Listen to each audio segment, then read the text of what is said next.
नमस्कार मेरी बहनों, मैं किरण ओझा आप लोगों के लिए एक बहुत ही सुंदर बेटी विवाह गीत लेके आई हूँ।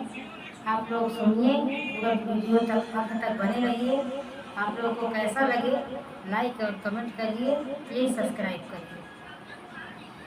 बाबा बुलाई बेटी जग हसी हसी पूछाई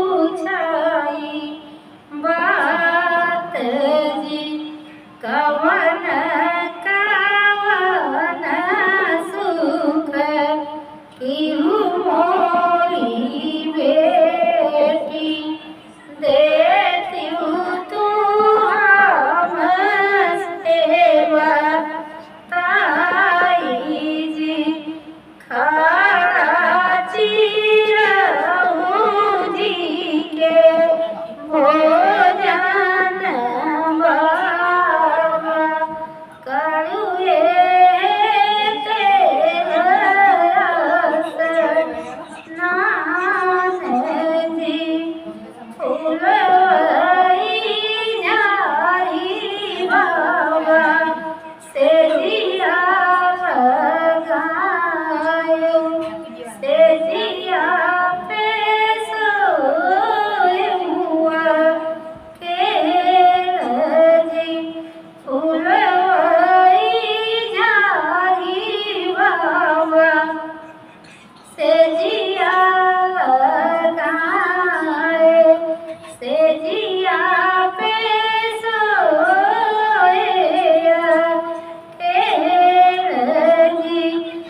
नहीं जान